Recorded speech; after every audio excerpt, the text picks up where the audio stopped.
Hi everyone, welcome back. Thanks for tuning in. I'm Mike Abadi.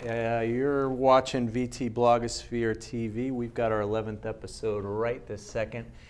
And we're welcoming back Jack McCullough, who is a front pager at Green Mountain Daily. He also writes his own blog, Rational Resistance, and is also an editor and publisher of Beyond Vermont State Hospital, right? That's right.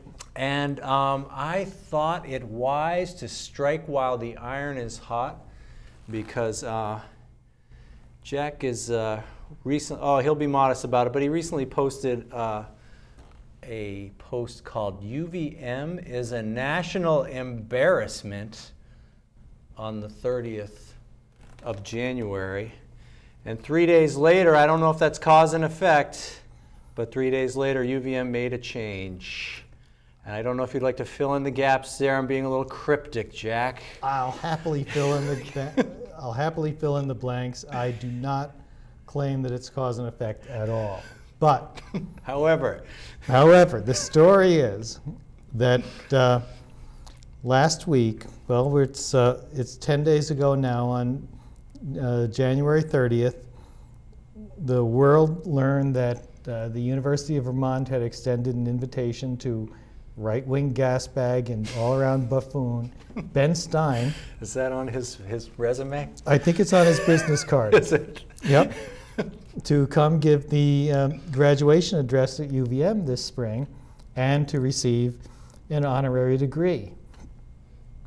And collect, I believe, $7 or $8 grand? A pretty modest honorarium, I thought. It was around $8,500. That didn't come out until a little later. Okay. And he apparently was giving them a discount because his brother-in-law went to college with Dan Fogel or something like that. Okay. The president of the university. But I picked up on this from a blog that I read every day called Pharyngula. Whew, what's P-H-A-R, or do we dare? Pharyngula. It's scienceblogs.com/Pharyngula, I think. It's a science blog blogs is a network of blogs related to science, and Pharyngula is a blog of this professor P.Z. Myers at the University of Minnesota at Morris, and he talks about science, especially his favorite kind of animals, cephalopods, octopi and squids. And he also talks about how politics and religion interact with science. Okay. So when we hear about some collection of mouth breathers on the school board in Kansas or Texas who decide that they're going to have creationism in the schools, we can learn about that from PZ. Okay. And from PZ is where I learned that Ben Stein was going to be speaking at UVM. And I immediately posted something on Rational Resistance and Green Mountain Daily. And people started picking up on it, not just from my blogs, but from PZ, because PZ is connected with eminent scientists and doubters all over the world, people like Richard Dawkins. And people started criticizing the University of Vermont and saying, well, what is going on? How can you justify giving Ben Stein an honorary degree? The question is, well, why would anyone care? Why anyone would care is mainly not because he was a speechwriter for Nixon back in the old days, or because of his general retrograde views, but because last year this movie came out called Expelled.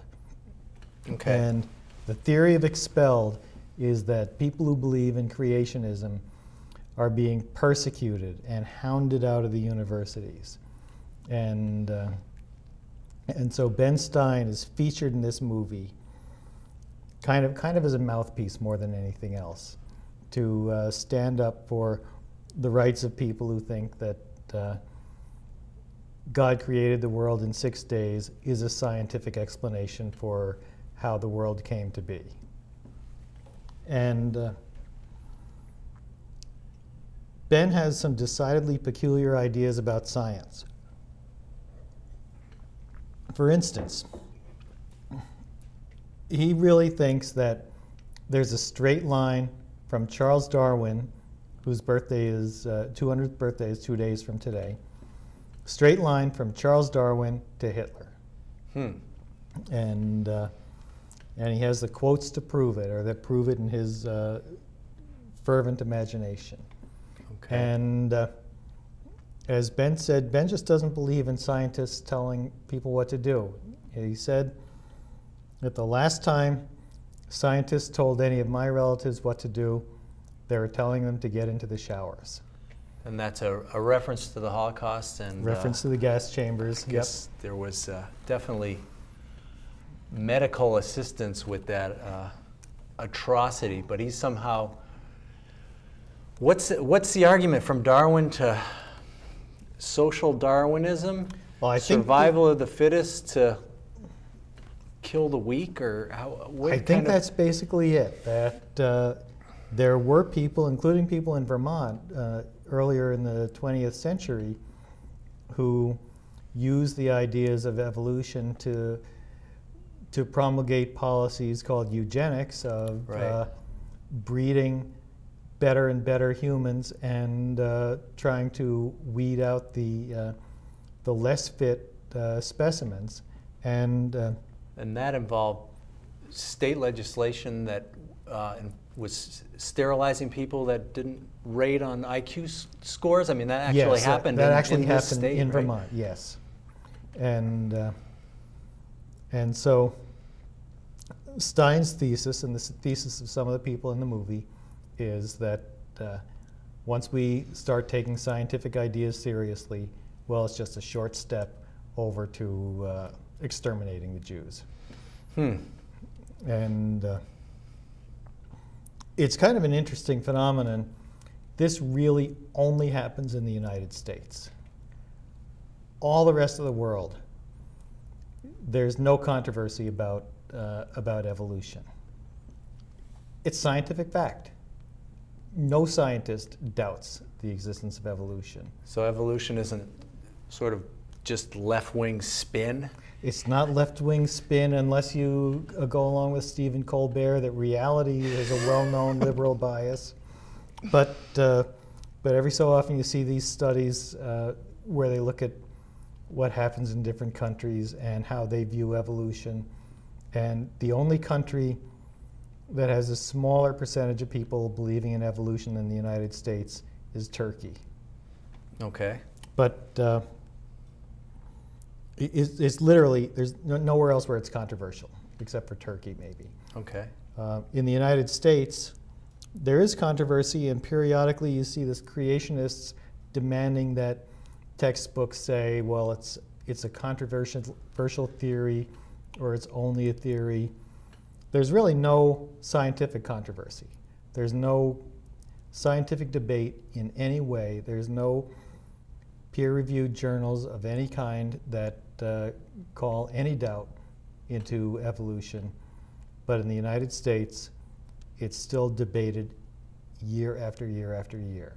And Ben Stein is the mouthpiece now for people who say, don't bother us with science, don't bother us with the facts.